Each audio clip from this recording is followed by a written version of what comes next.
Good afternoon, everyone. Welcome back to the Beit Midrash. I hope everybody is doing well, having a good week.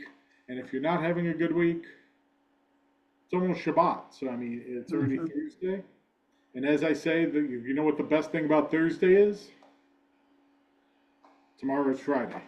So, yeah, we're almost there. Glad to be here. Glad to be learning with you and learning together. As I said just before I hit the record button, we're coming up to the end, or near the end of our book "To Be a Jew Today" by Noah Feldman.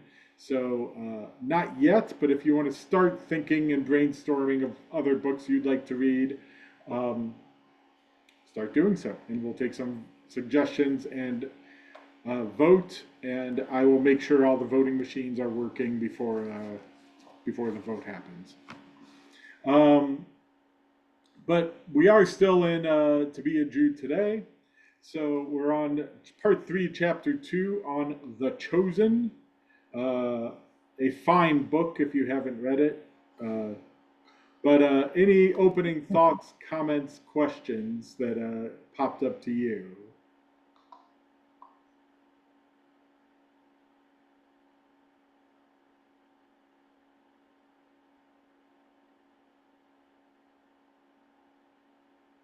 I with the topic of this, with what does it mean for the Jewish people to be chosen? I expected you guys jumping on this one, but I will make a comment. please. For the Jewish people to be chosen is the wrong way of expressing it. Isn't Hmm. it correct that the Jewish people are the ones that chose to follow God's laws? So he didn't pick them, they picked him. Picked him.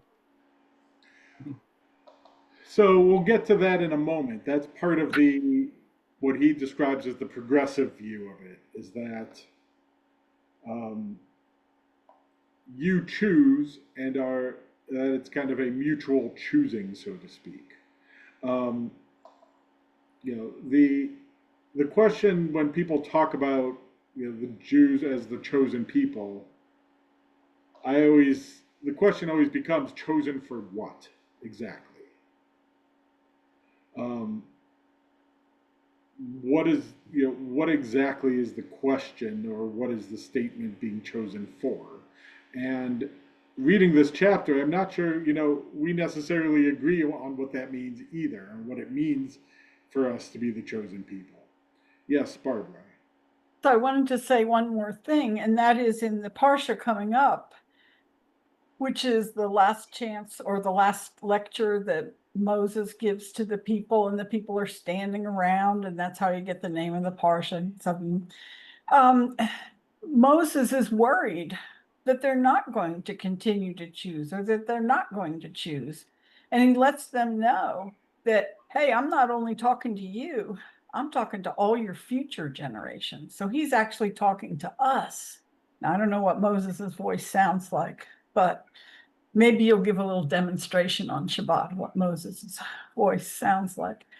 But we have to continue making that choice if we want to be a properly living according to the commandments Jewish people. So we haven't given up on chosen just because we were chosen, Well, or people express it that way. well, so couple things. One, just a cheap plug. We do have a guest darshan. We do have a guest speaker this Shabbat. So Oh, I hope you guys will come hear him. Um, Secondly, Rabbi Tali Adler had a very beautiful drash this week, and there is something along what you're saying, Barbara, in that those of us who have been in leadership positions of some sort hope that we're teaching lessons, we're transmitting values, we're teaching people how to do whatever the job is that we are in a leadership position to do. And there's always a fear, I think, for the leader when they leave, is this going to continue? Are the people going to continue? Are they going to continue to embody what I taught them? Are they going to continue embodying the values I preached? Are they going to continue doing things the way I showed them to do? It's a very natural reaction for a leader to have that, because in some level they themselves are tied into that. And I'm not sure it's necessarily healthiest way of doing it either. Sometimes a new leader steps in because they're the best leader for the new chapter of this institution of whatever it is.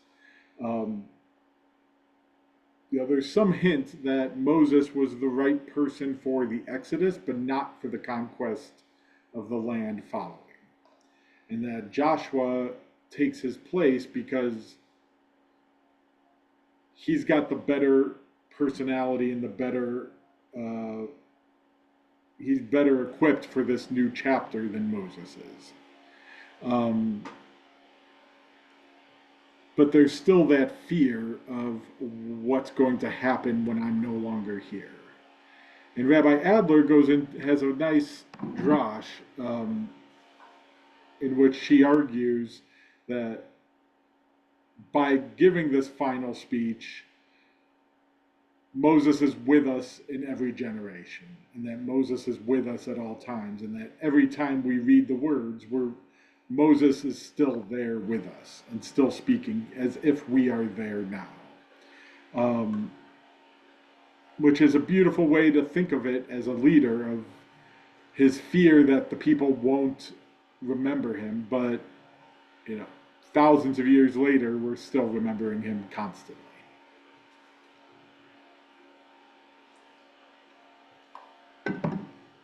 So let's dive in a little bit to Feldman. And he starts even with the Torah on page 291. And he points out in Deuteronomy, why did God choose the Israelites?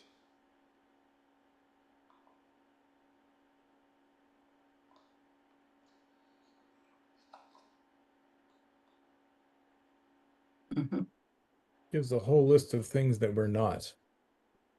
There's a whole list of things we're not. So why the Israelites?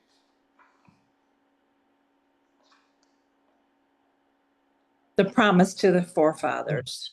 Promise to the forefathers, though. I promised your ancestors, so I'll choose you as well. There's nothing really special about us. There's nothing we've done or anything special that made us be chosen. We're chosen because God chose us. There's something, on one hand, that's not always the most satisfying response, but on the other hand, there's something really beautiful about that also. That I chose you because I love you, not because of anything special. I'm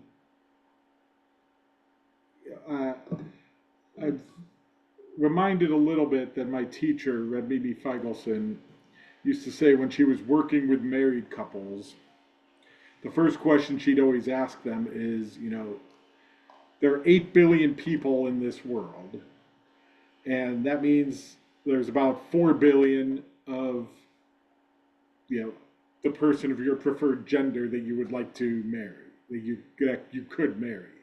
What is it about this one right next to you that you want to spend their life with? Or you want to spend your life with that person? And she said the couples that always made her sad were the ones who said, oh, he's really smart, she's really funny, she's a good cook, he takes care of me. Like they give like a list of things Yeah. to say like a checklist of here are the things that I was looking for, and this person satisfies that list. She said the couples she always loved working with were the ones who would look at her and say, "Why would I? Have you met this person? Like, have you met him? Have you met her? Like, if you haven't, like, why would I not want to spend my life with this person? Like, I can't tell you a reason.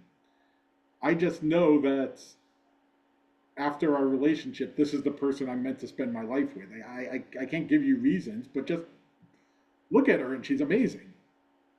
Um, there's something about that where, God doesn't give a list of reasons why God chose us.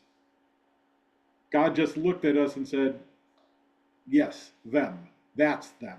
That's the one that I love that I'm going to spend my life with, will spend eternity with in covenant. Now, as you move forward, as Feldman says, that's not necessarily being chosen is not necessarily seen as a good thing. Um,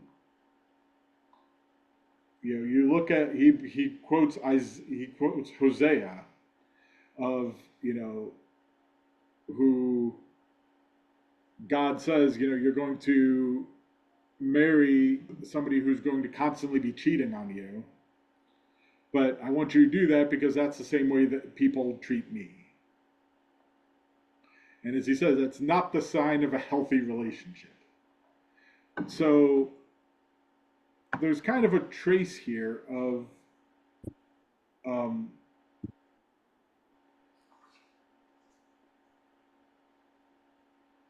is the Israelites are not necessarily unique because, as he points out, Amos tells other groups of people that they too were chosen for Exodus. So it's not even that the Exodus from Egypt was necessarily unique, as he quotes the Amos passage.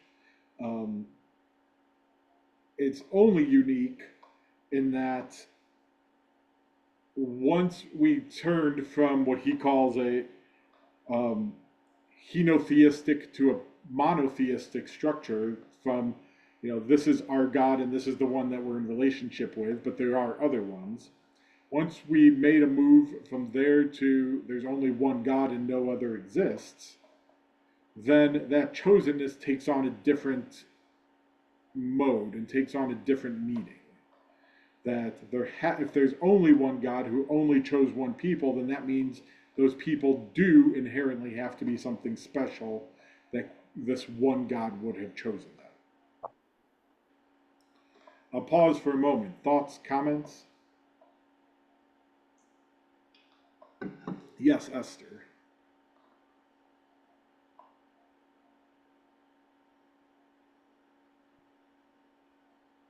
Okay.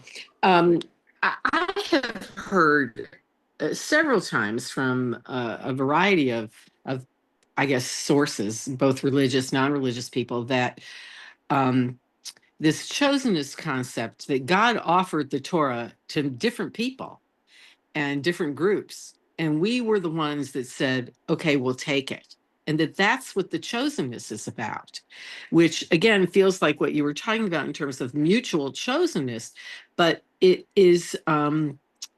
doesn't feel the same as, oh, we are the chosen people because we chose you, we like you. But it was really a contract and an obligation that we agreed to fulfill. Now, where does that come into all of this? Because he doesn't really even talk about that in this chapter. He doesn't talk about that in this chapter.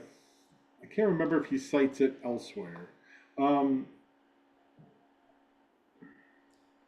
So there is a midrash in which God offers the Torah to other people and they all turn it down.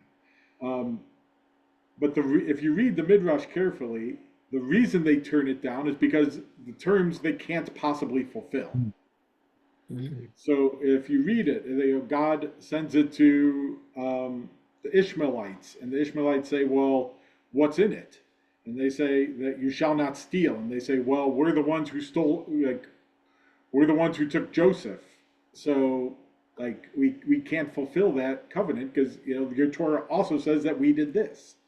The Edomites are taken, and they say, what's in it? Are offered the Torah, and they say, what's in it? And God says, you shall not murder. And they say, well, you also told our ancestor Esau that you shall live by the swords, or how can we possibly fulfill your Torah?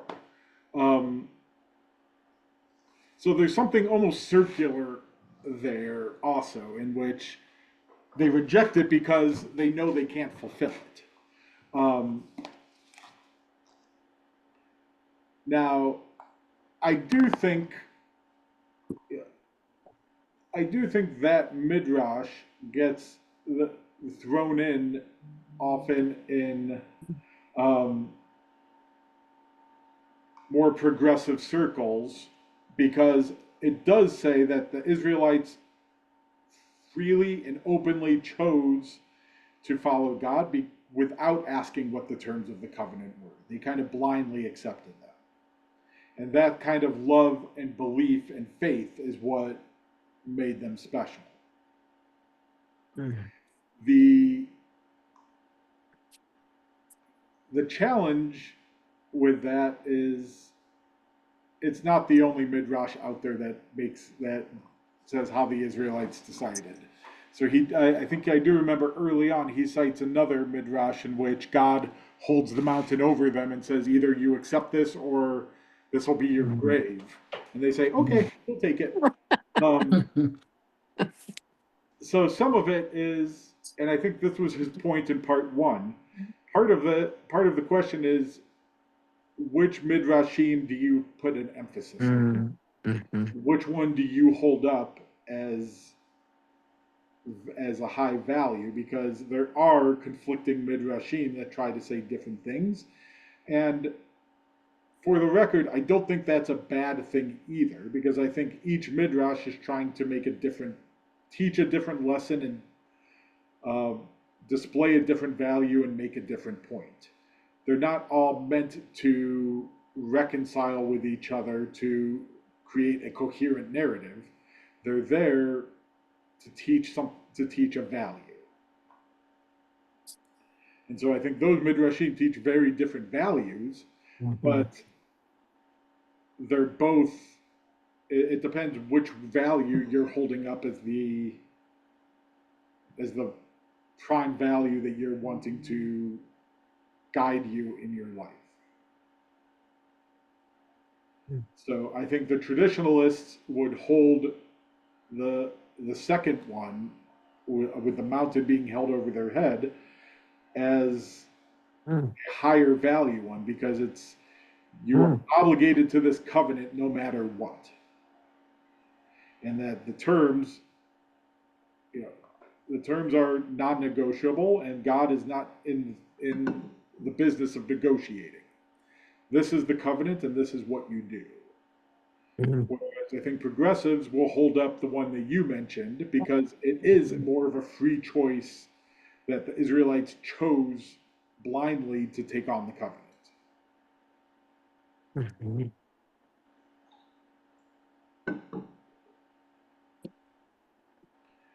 But that also opens us up a little bit and introduces a little bit to what is the traditionalist view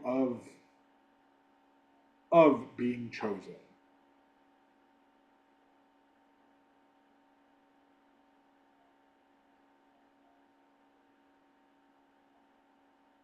Or do traditionalists even struggle with this idea of chosenness? They don't struggle. Why not?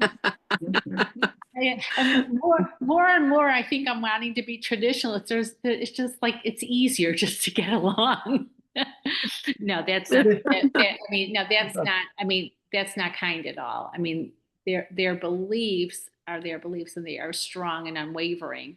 Um, but in this case, they believe it is. I'm just reading from the book, is religious fact, and and there are consequences, you know, if you there are consequences. It's just a fact, you know. And if you act right, you know, you will do fine. If you don't act right, you will be punished. And there's not a gray area, so they don't have a problem. We're chosen. There's no question that we're chosen. Right. Torah tells us we're chosen. Right. So therefore we are chosen. And when bad things happen, it's because we earned it. We deserved the punishment. Um, but it's traditionalists don't really wrestle with this fact all that much, because it's, to them, it's just part of who they are. They are chosen, and that chosenness, as all relationships do, that chosenness implies a level of obligation, and you fulfill that obligation, then you keep the terms of the relationship, then everything is fine. If you don't, then bad things tend to happen. Um, which then brings us to the progressive view, which, as he says, has a much more ambivalent relationship to the idea of chosenness. Why do the progressives have a more ambivalent view of this idea? You can air conditioning down. I'm a little cold.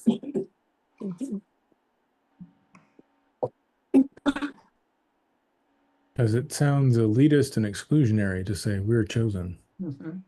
Because Makes it it sound sounds like like other we're people aren't. better than everyone else because we are chosen and no one else is. And if you believe in that God loves all humans equally, and then the idea that God would only choose one person implies that or one group of people, implies that God has a special relationship with them that God doesn't have with everyone else. Rabbi, Yes. excuse me. How do other religions just generally look at this? Because I several times I've had people say to me, "Well, you're from the chosen," and I know how we have different, progressive and traditionalists, and on everyday life we may find ourselves, which I have in the past. Knowing that one group feels one way, one group feels another way, and how do I feel? But when they say it to me, they say it like the elitist, just as I think was Josh said. And I wondered if you ever It's funny. I had. actually got an email earlier this week from somebody. Let me see if I can find it quickly. Because they kind of made that exact same statement. I'm just skimming quickly, see if I can find it.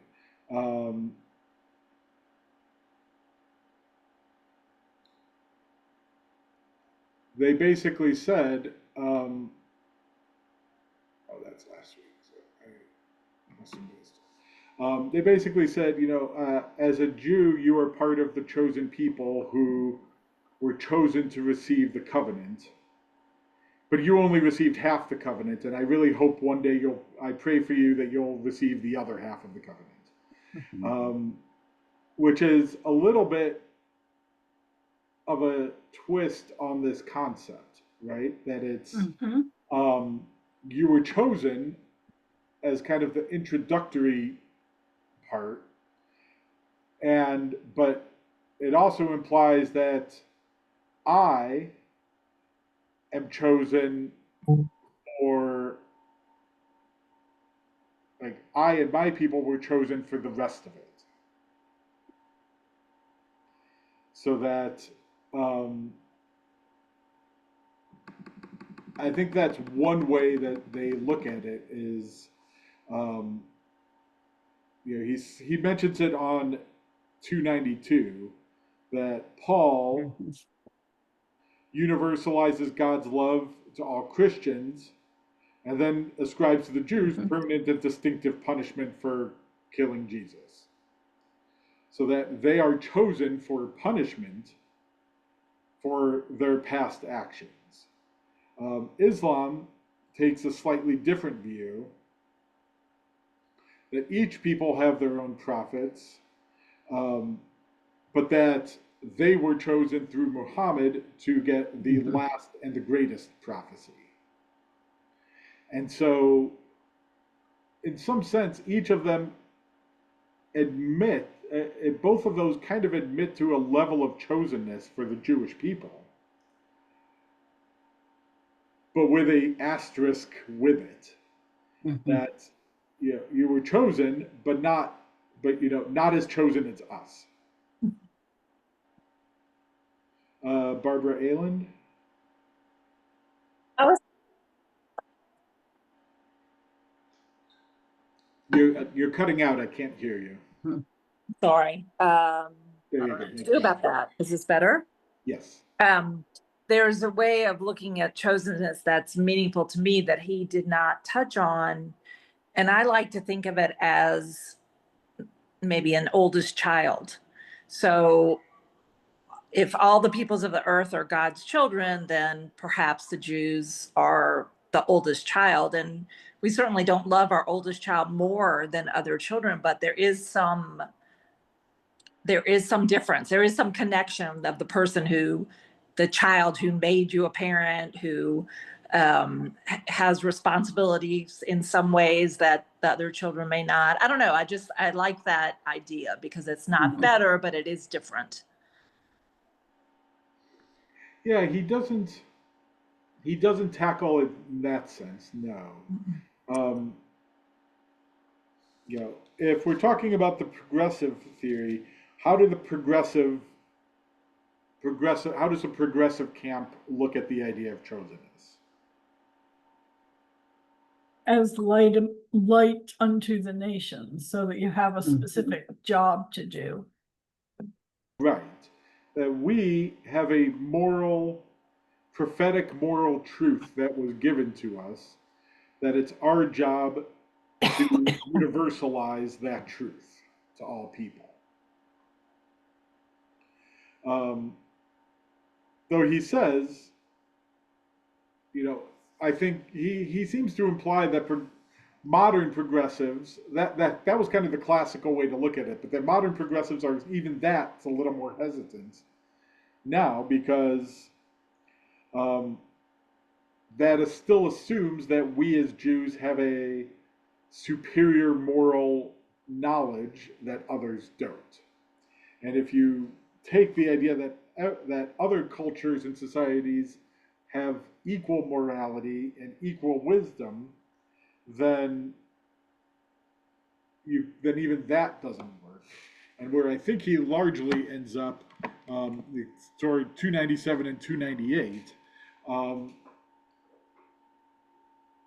is that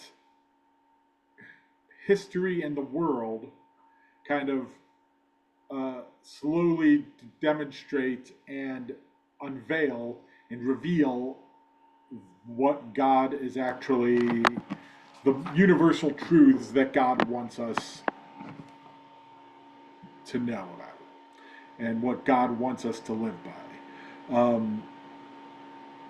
And that it's not unique to us, but that God will slowly reveal universal truths to everyone.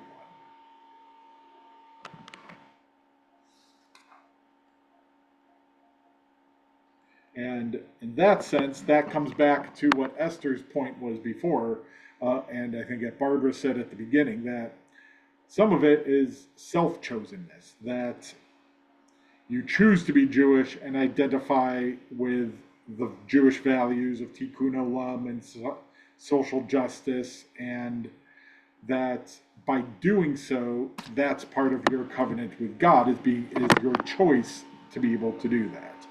But that, in that sense, each of us and God individually make the choice to be part of the covenant.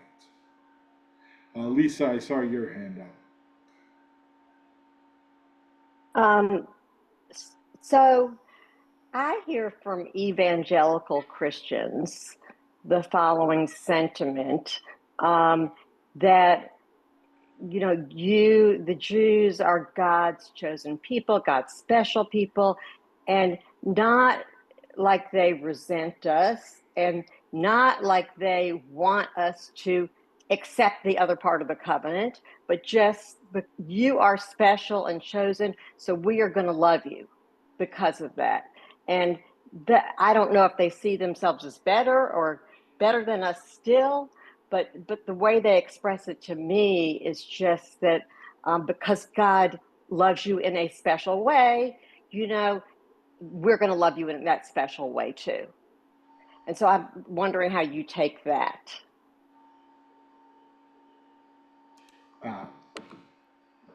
Um, I'll tell you, the email I got from this particular evangelical was, I and Christians believe, I did find the email. I and Christians believe that Jews are a special people, but that they only know a partial truth which is revealed in the Old Testament.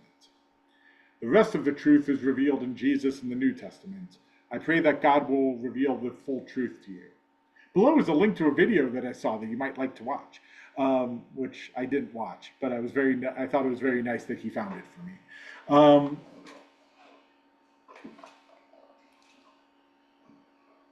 I think, again, I think some of the question is, what are we chosen for? And I'm not sure there's necessarily unanimity, even among Christians, about what the Jews were chosen for.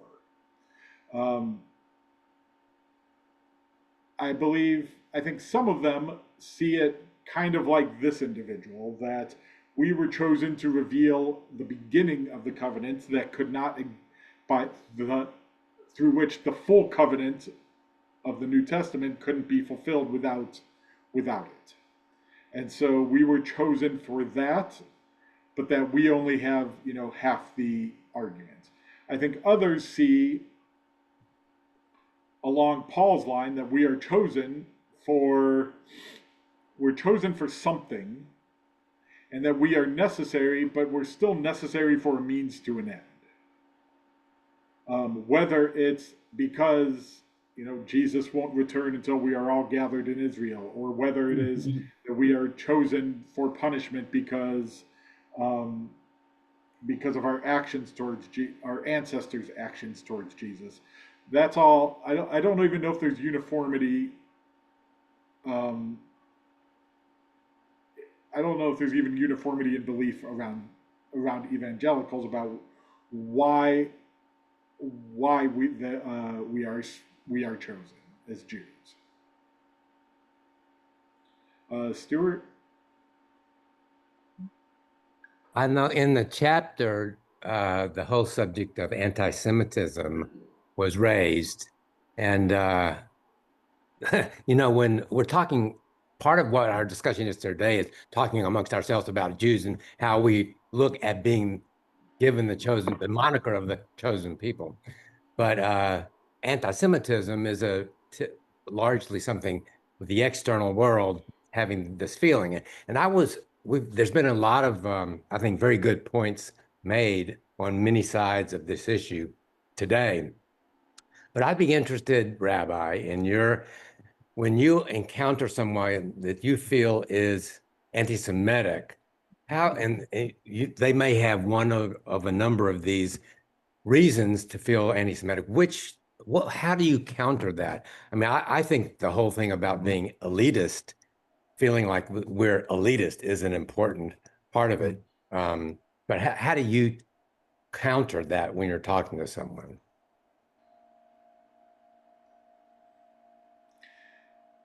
I think it depends a little bit on which camp they're approaching the anti-Semitism from. If we just for semantics sake and for the sake of keeping the categories we're currently using, if I'm talking to a traditionalist Christian, or a right-wing evangelical Christian, I might have a very different response than I might to a progressive approach to anti-Semite. Does that make sense? Yes, give me an example of each one, how you would handle it. This email that I received the other day, which I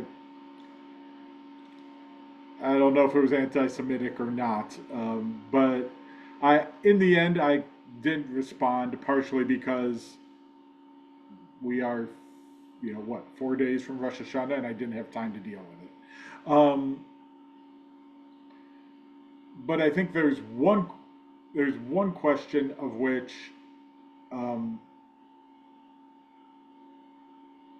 an evangelical Christian, you're not going to change their minds by getting into a rational argument with them.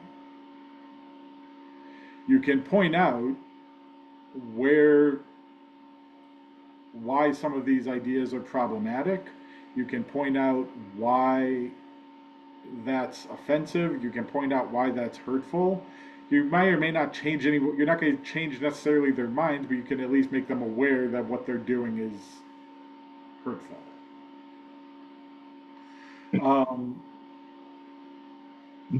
With a progressive, progressive anti-Semites are generally going to call out hypocrisy.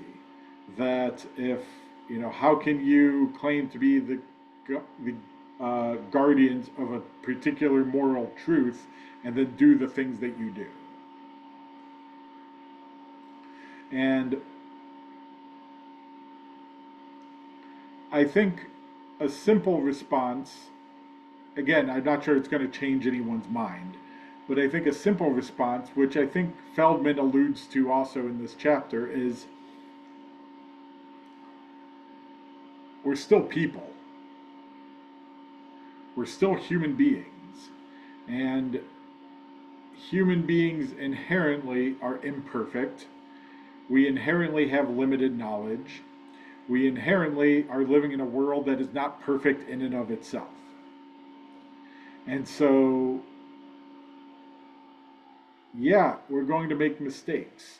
Yeah, we're going to do things wrong. Yeah, we're going to make choices. And yes, we're no less susceptible to giving into the Yetzer Hara, the inclination towards evil, than anyone else is.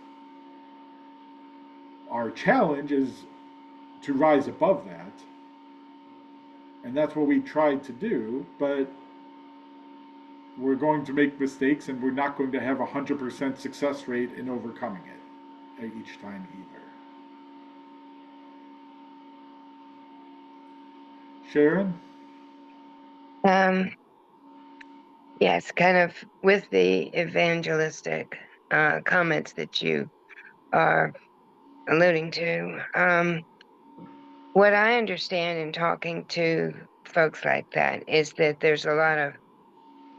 I experience a lot of pressure to have very positive views about Israel, and I'm troubled about that right now.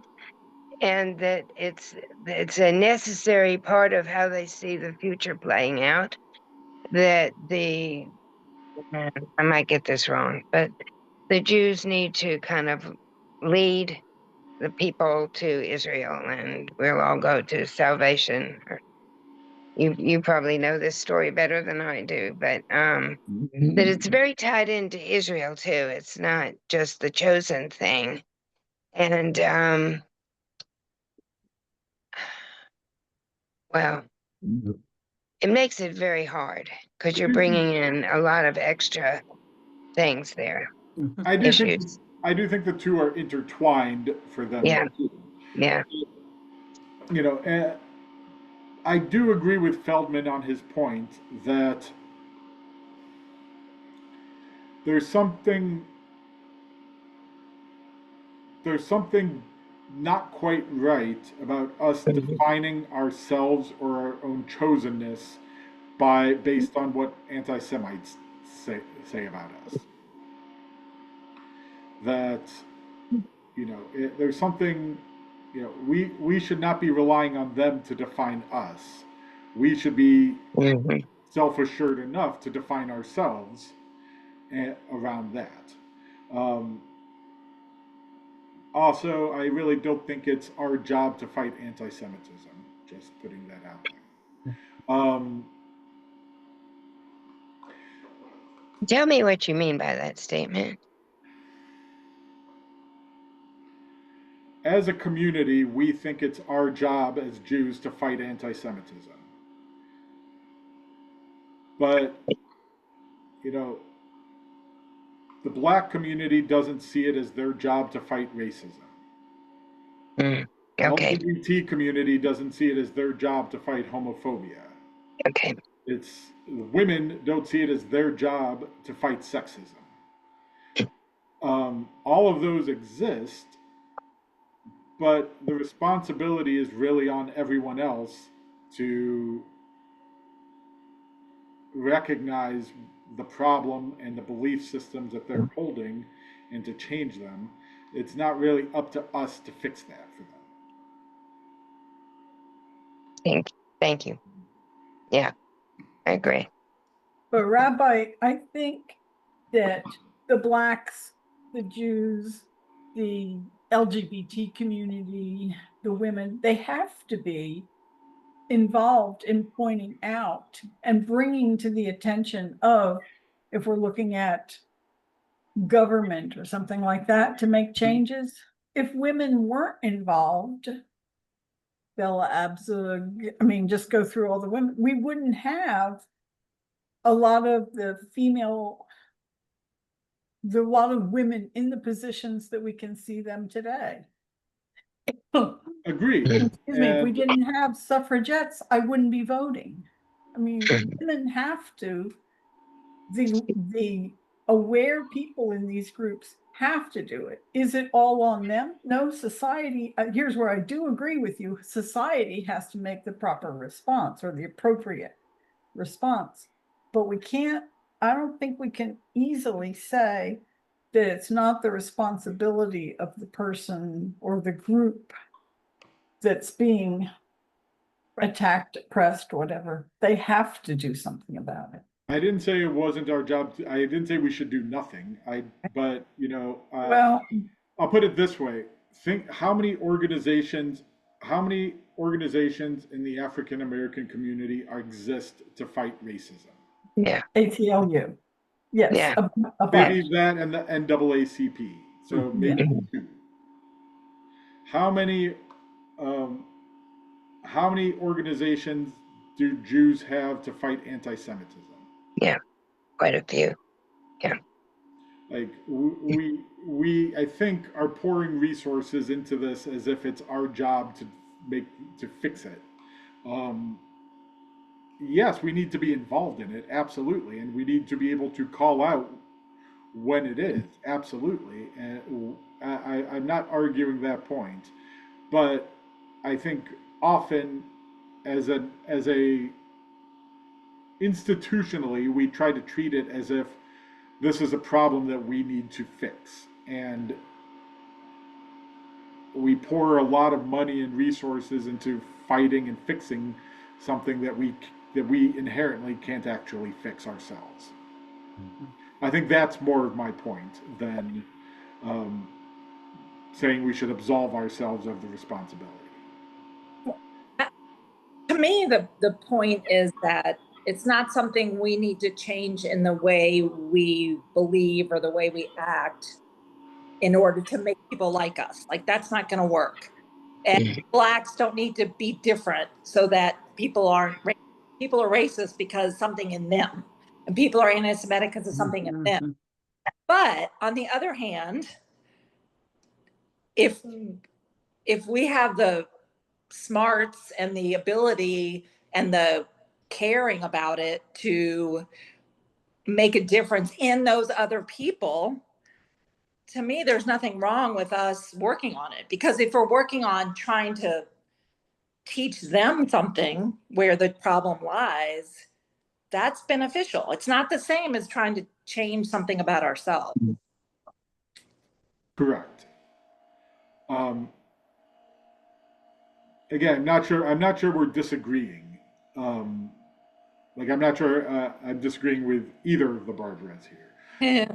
I think I'm just pointing out that you look at how many millions of dollars as Jews we pour into fighting anti-Semitism, which is something that we can't necessarily resolve. I think that's all I'm trying to say is that I'm not saying we shouldn't do anything. I'm not saying we shouldn't build bridges. I'm just saying, we sometimes treat it as a problem that we're going to solve when it's something that's not really on us to solve. Yes. Something that comes to my mind when we're thinking about this is animal welfare. The animals aren't there speaking for themselves. So they have allies in the humans, in PETA, in the humane societies, and a bunch of. And what's sad is that too often, whether you're Black, whether you're Hispanic, whether the other groups, LGBT, the other groups are holding back and not stepping up and joining the fight to try to change the situation. And is it because they think, the Jews have all the money, the Jews have all the power, the Jews can handle it themselves? They deserve to be treated with anti-Semitism. Well, yeah. The funny thing is, as Feldman points out at the end of the chapter, like you look at the anti-Semitic stereotypes, and they go on both sides of the extremes. To a point that makes absolutely no sense whatsoever. Yeah. That you go find it towards the end, but it's around 309 he starts talking about it, but or 310, that Jews are the ultimate capitalists, but are also the ultimate communists. They're greedy, seeking control of the world, and they're trying to end capitalism and substitute radical leftist worker control. You start walking in circles trying to follow what they're trying to argue. Though sometime I can tell you a story about I think it was my great aunt, who led a worker strike against her brother, and then came home for dinner that night. I'll tell you that story another time. But so the stereotypes are the stereotypes, and they don't make enough sense to be able to try to argue with them.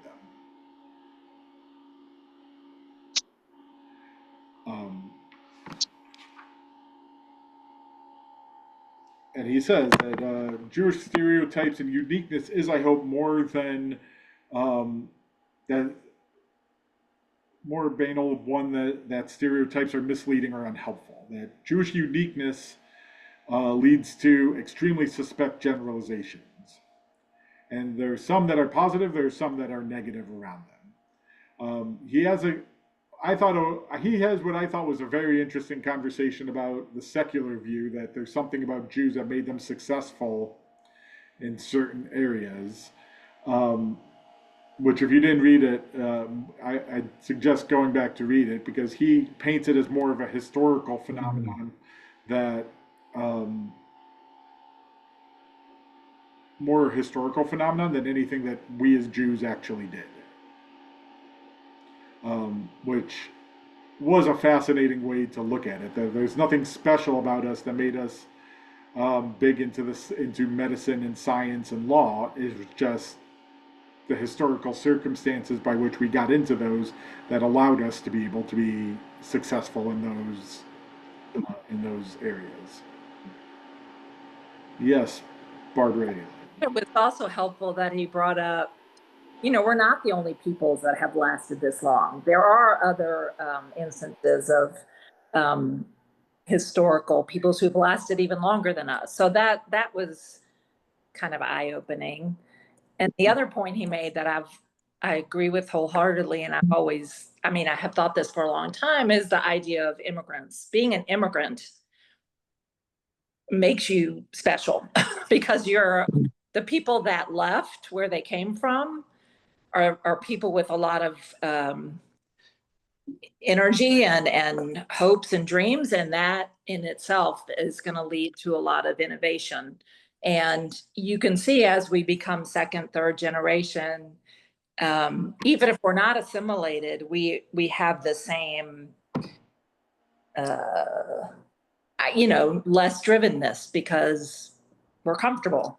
So I think that's a really big part of, and it kind of points out in the United States, like, let's not get rid of immigrants because immigrants are fueling our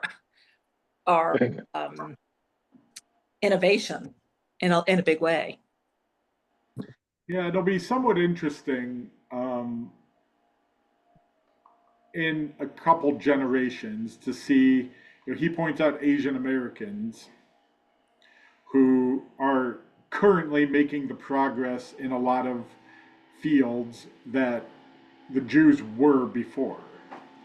And it'll be interesting to see how if whether or not his hypothesis here is true, because in theory, in a couple of generations, we should see some of the same decline in Asian Americans, kind of in some of these professions.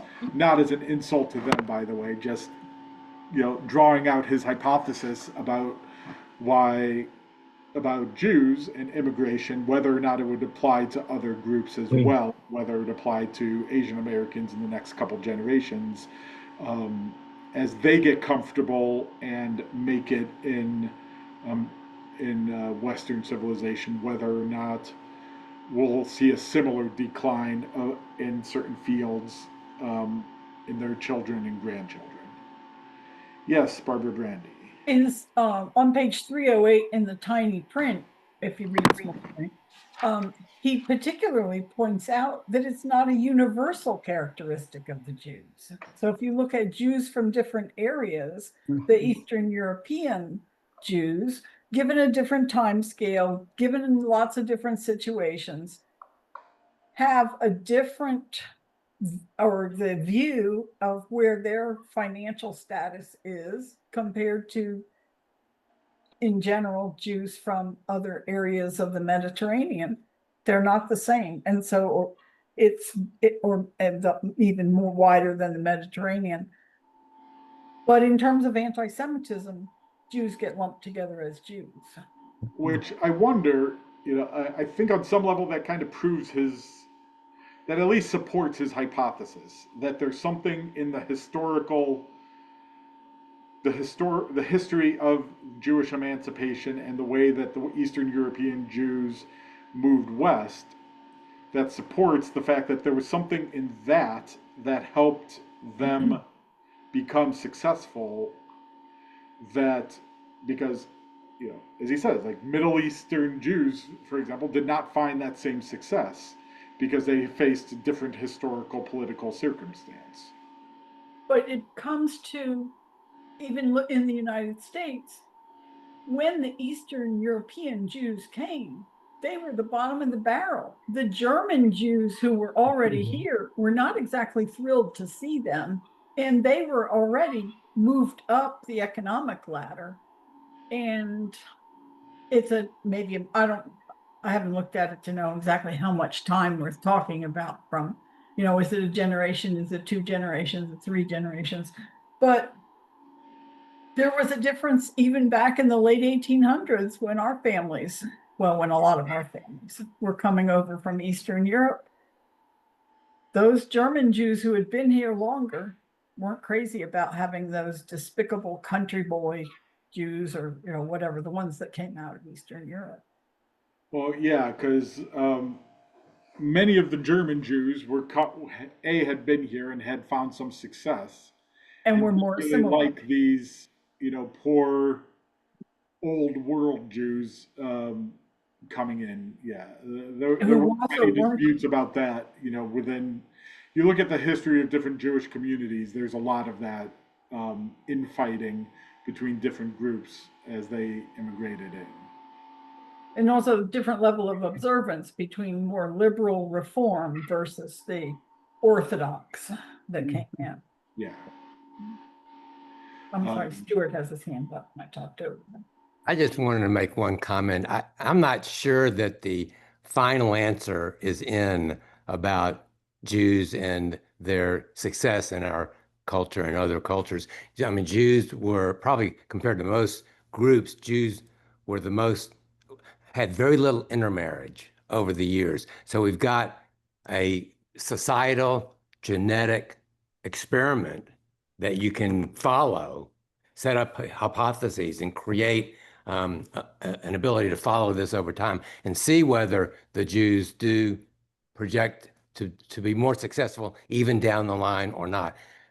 That maybe they will, maybe they won't. But I don't think all the answers are in to what has caused the Jewish success, at least in our society. Well, so that brings up a couple of things. One is part of the argument he's citing is the secular slash what he calls the godless argument, that it's not that Jews were chosen by God, but that there's something special about Jews that helped us be so successful and that helped us have so many more Nobel Prizes than other minority groups, and so all the things that we like to hold up and praise ourselves for. And I think he's trying to counter that argument by saying, well, A, I think there were some historical circumstances that allowed that to happen, but also B, we'll see how that actually keeps going. Once the immigrant generation has kind of faded from memory, or the idea of being the immigrant has faded from memory a little bit. So that's I think unclear, and we'll have to wait and see a little bit. But the other part you bring up is about the intermarriage, which is going to lead into our next chapter in 3 weeks, about the role of marriage and family in all of this conversation about peoplehood and who we are as a people. But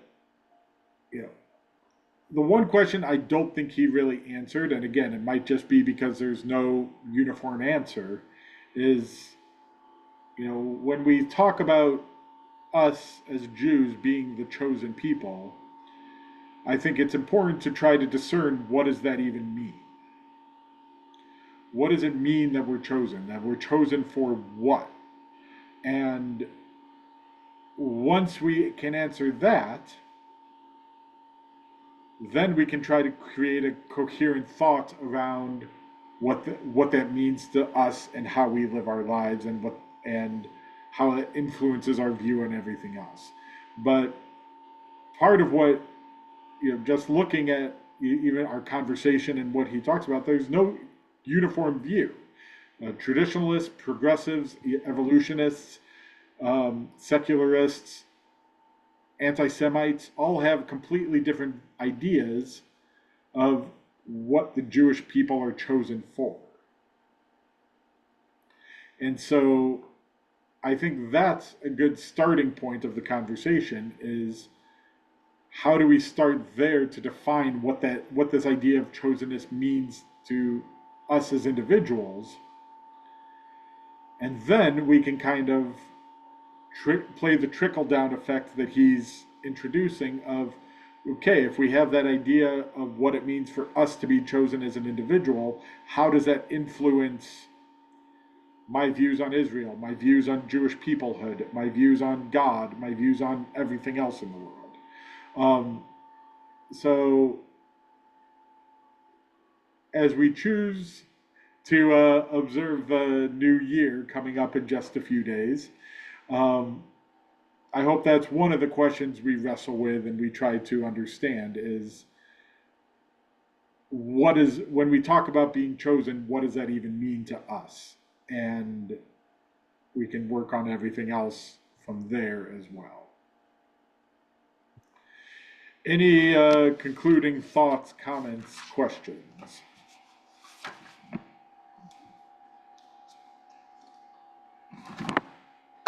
Well, I'll say kol hakavod, everyone. As we decided earlier, we're not going to meet next week or the week after. So we'll continue on October 9th. Wishing everyone first a Shabbat Shalom. If I don't Shabbat see you Shalom. before Shabbat. Again, I do hope to see you because we do have a guest Darshan coming this week. So I hope you'll be there to hear him. And if I don't see, so Shabbat Shalom. And if I don't see you before even then, Shana Tova. And I hope to see you Shana all on Rosh Hashanah, and wishing everybody all the best for a good, sweet, healthy, and peaceful new year ahead. Amen. Nice to Amen. see everybody. Shabbat Shana Shalom, Tova. Shana Tova. Shabbat Shalom. Right. Shabbat Thank you, Shalom. Rabbi. See you Thank you. around.